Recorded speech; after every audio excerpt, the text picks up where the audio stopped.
Hello students, आज के topic में हम लोग सिलेंडर या बेलन को स्टार्ट कर रहे हैं। सिलेंडर एक्चुअल में क्या है, एक सिलेंड्रिकल फॉर्म है। सिलेंड्रिकल फॉर्म में जो अपने पास डायग्राम है वो सिलेंडर को शो कर रहे हैं। जैसे हम सिलेंडर की बात करें तो देखिए, गैस का सिलेंडर ही केवल सिलेंडर नहीं है। जो हम लोग पेन काम में ले रहे हैं वो भी क्या है, एक सिलेंड्रिकल फॉर्म है। जो हम लोग पेंसिल काम में लेते हैं वो भी क्या है, एक सिलेंडर की फॉर्म में है। तो वास्तव में यहाँ सिलेंडर क्या है, यहाँ सिलेंडर का मीनिंग है सिलेंड्रिकल फॉर्म से। तो डेफिनेशन को देखें तो सिलेंडर क्या होता है। बेलन ऐसा पृष्ठ है जो कि ऐसी चल सरल रेखा द्वारा जनित होता है जो एक निश्चित सरल रेखा के समांतर रहती है और दिए हुए कर्व को क्या करती है, इंटरसेक्ट करती है या उसको टच करती है, स्पर्श करती है। तो वो जो चल सरल रेखा है जिसके द्वारा बेलन जनित होती है, वो चल सरल रेखा क्या कहलाती है, जनरेटर या जनक रेखा कहलाती है। किसकी? सिलेंडर की। और निश्चित जो सरल रेखा उसकी क्या कहलाती है, निर्देशक रेखा या गाइडिंग लाइन। और मोस्टली हम लोग इसे जनरली अक्ष बोलते हैं, अक्ष कहलाती है। तथा चल सरल रेखा जिस वक्र को प्रतिच्छेदित करती है, इंटरसेक्ट करती है, वो क्या कहलाता है, गाइडिंग कर्व कहलाता है, निर्देशक वक्र कहलाता है, गाइडिंग कर्व कहलाता है। तो बेलन में या सिलेंडर में अपने पास कितनी तरह की रेखाएं हो गई, दो तरह की रेखाएं हो गई। एक जनरेटर हो गई, एक गाइडिंग लाइन हो गई, और एक हमारे पास गाइडिंग कर्व हो गया। अब हम लोग क्या करेंगे, इक्वेशन ऑफ बेलन निकालेंगे। इक्वेशन ऑफ सिलेंडर क्या होता है, बेलन का समीकरण क्या है। उस सिलेंडर का इक्वेशन ज्ञात करना है जिसकी जनरेटर जो है वो जनक रेखा है, वो क्या है, x/L y/m बराबर z/n के समांतर है। यानी इस रेखा के समांतर अपने को जनक रेखा पहले चूज करनी।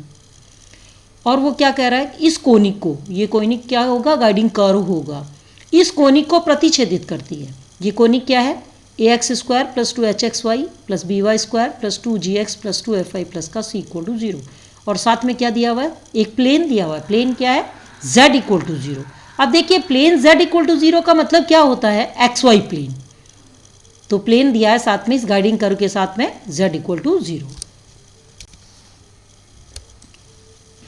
तो जो अपने पास अक्ष का समीकरण था वो क्या था, एक्सिस क्या था, x/L = y/m = z/n। ये अपने को इक्वेशन आर्टिकल में दी है, इसको हमने दिया इक्वेशन नंबर 1। और गाइडिंग कर्व क्या है, ये गाइडिंग कर्व था अपने पास।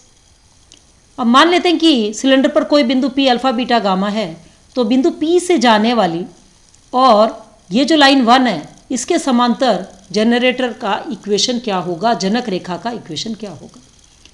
हम जानते हैं कि जब दो रेखाएं एक दूसरे के समांतर होती हैं तो उनके जो डायरेक्शन कोसाइंस होते हैं या डायरेक्शन रेशियोज जो होते हैं वो क्या होते हैं, सेम होते हैं। मान लीजिए कि दो रेखाएं हैं, एक के डायरेक्शन कोसाइंस है L1, M1 और N1, दूसरी के डायरेक्शन कोसाइंस है L2, M2 और N2। तो ये दोनों रेखाएं पैरेलल कब कहलाएंगी, जब L1 = L2, M1 = M2 और N1 = N2। ये तीनों डायरेक्शन कोसाइंस जो हैं वो सेम हो। तो अब इसमें देखिए कि डायरेक्शन कोसाइंस तो हम लोगों को LMN ही काम में लेने हैं, और ये रेखा किससे पास हो रही है, अल्फा बीटा गामा से। तो इक्वेशन नंबर 1 के पैरेलल हम लोग जनरेटर का इक्वेशन लिखेंगे। तो इक्वेशन क्या बनेगी, x - α/L = y - β/m = z - γ/n। इसको हमने दिया इक्वेशन नंबर 3। अब हमने देखा कि ये जनरेटर जो है ये कोनिक को z = 0 में मिलता है, z = 0 समतल में मिल रहा है, ये प्लेन है z = 0।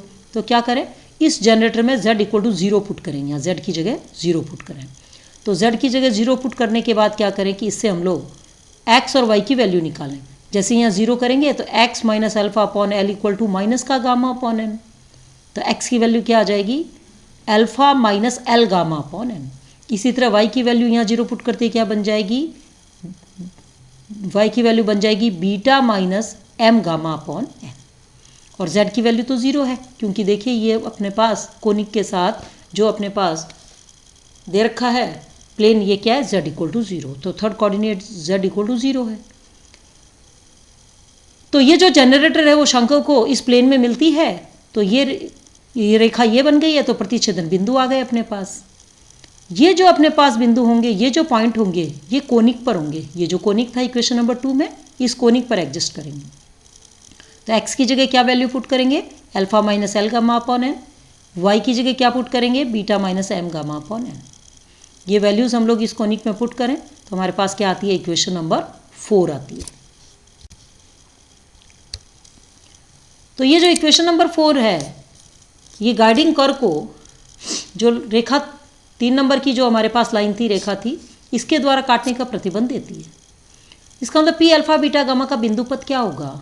अल्फा बीटा गामा का बिंदु पथ लिखने के लिए हम लोग क्या करेंगे, अल्फा की जगह x, बीटा की जगह y और गामा की जगह z पुट करेंगे। तो इसी इक्वेशन में हम लोगों ने, जो ऊपर अभी हम लोगों ने निकाली थी 4 नंबर की इक्वेशन, उसमें अल्फा बीटा गामा की जगह हम लोगों ने इसका लोकस निकालने के लिए XYZ पुट किया। XYZ पुट करने के बाद एलसीएम ले लेते हैं इक्वेशन में। यहाँ क्या आएगा, एलसीएम n, इसमें भी n, इसमें भी n, सभी जगह n एलसीएम आ रहा है, और ब्रैकेट से बाहर लाएंगे तो होल स्क्वायर है ये।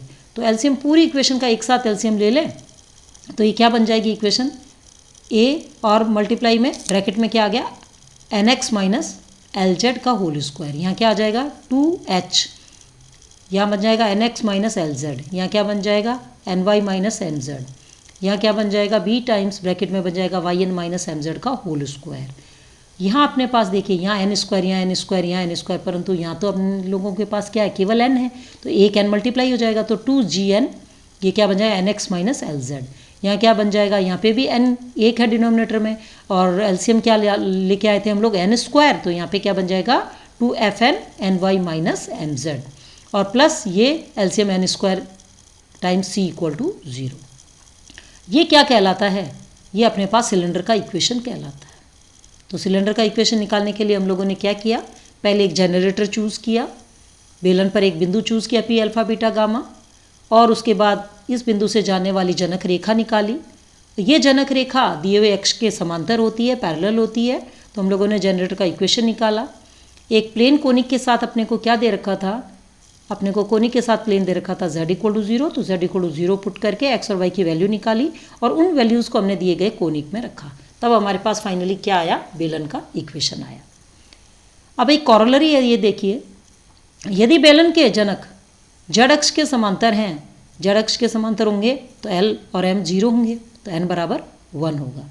तब बेलन का समीकरण का क्या हो जाएगा, ax square plus 2hxy plus by square plus 2gx plus 2fy plus c equal to 0।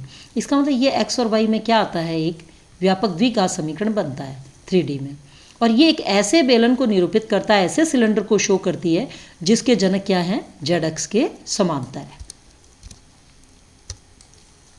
अब हम लोग एक एग्जाम्पल लेते हैं सिलेंडर पे। उस सिलेंडर का इक्वेशन अपने को निकालना है जिसकी जनक रेखाएं x upon l, y upon n और z अपॉन एन के समांतर है, और जिसका आधार जो है वो ये कर्व है, x square plus y square plus 2gx plus 2fy plus c equal to 0 और z इक्वल टू 0। अब आप देखिए यहाँ क्या है, z इक्वल टू 0। फिर हम लोग सबसे पहले क्या करते हैं, इसका सॉल्यूशन निकालने के लिए, बेलन का इक्वेशन निकालने के लिए सबसे पहले बेलन पर एक बिंदु चूज़ करते हैं। मान लीजिए कि बेलन पर एक बिंदु है पी अल्फा बीटा गामा, तो इस बिंदु से तो पास हो, इस पॉइंट से पास हो, और इस दी गई रेखा के समांतर रेखा लिखनी है, अक्ष के समांतर रेखा लिख, तो इसके समांतर रेखा क्या बन जाएगी, इसके पैरेलल लाइन आएगी x minus alpha upon l equal to y minus beta upon m equal to z minus gamma upon n. कहने का मतलब ये कि डायरेक्शन कोसाइंस तो वही काम में लेने हैं और इस बिंदु से पास करना है रेखा को। तो अपने पास क्या आ गया, जनरेटर आ गया, और इसको हमने दिया इक्वेशन नंबर 1। तो ये जो जनरेटर 1 है, ये इस देखिए इस कोनिक को कहाँ मिल रहा है, z बराबर 0 में। तो z बराबर 0 में मिल रहा है, तो z बराबर 0 पुट करेंगे तो अपने पास अभी जैसे आर्टिकल में सॉल्व किया था उसी तरह बिंदु आ जाएंगे। x minus alpha upon l equal to minus का गामा अपॉन एन, तो क्या बन जाएगा, l को क्रॉस मल्टीप्लाई कर देंगे तो x माइनस अल्फा बराबर माइनस का l gamma upon n, alpha को वहाँ ट्रांसफर कर देंगे दूसरी साइड, तो x की वैल्यू आ जाएगी alpha minus l gamma upon n. इसी तरह y की वैल्यू भी निकाल लेंगे, beta minus m gamma upon n, और तीसरा z कोऑर्डिनेट तो 0 था, z बराबर 0। ये जो अपने पास पॉइंट्स आए हैं, ये पॉइंट्स कहाँ एडजस्ट करेंगे, इस कर्व पे जो अपने को कोनिक दिया है इस पे, इसमें वैल्यू पुट करें, x की जगह क्या पुट करें, alpha minus L gamma upon n, और y की जगह क्या पुट करें, beta minus M gamma upon n, और z की जगह पुट करें 0, तो z तो इसमें है ही नहीं, x और y की वैल्यू पुट करनी है, x और y की वैल्यू पुट किया। x और y की वैल्यू पुट करने के बाद क्या करें, इस इक्वेशन को सॉल्व करने के लिए एलसीएम ले लें पूरी इक्वेशन में। यहाँ n, यहाँ पे भी n, यहाँ n और n, परंतु यहाँ पे ब्रैकेट से बाहर क्या आएगा, n स्क्वायर, तो n स्क्वायर पूरी इक्वेशन का एलसीएम आ गया।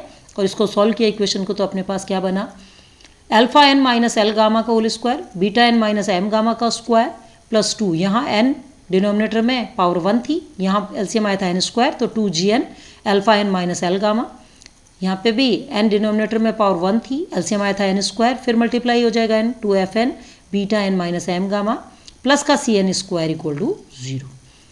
अब हमें क्या करना होता है, अल्फा बीटा गामा का बिंदु पथ लिखना होता है, इसका लोकस लिखें, तो अल्फा की जगह क्या लिखेंगे x, और बीटा की जगह क्या लिखेंगे y, और गामा की जगह क्या लिखेंगे z। तो ये क्या बन गया, अल्फा n, इसका मतलब nx माइनस एल गामा का मतलब lz का स्क्वायर, इसी तरह बीटा n का मतलब ny माइनस का mz का स्क्वायर, इसी तरह 2gn अल्फा की जगह x और गामा की जगह z, इसी तरह बीटा की जगह ये y और गामा की जगह z plus cn square equal to 0। ये क्या कहलाती है, सिलेंडर की इक्वेशन कहलाती है। Okay students, thanks. हम लोग इसी टॉपिक को कंटिन्यू करते हुए आगे हम लोग सिलेंडर को डिस्कस करेंगे।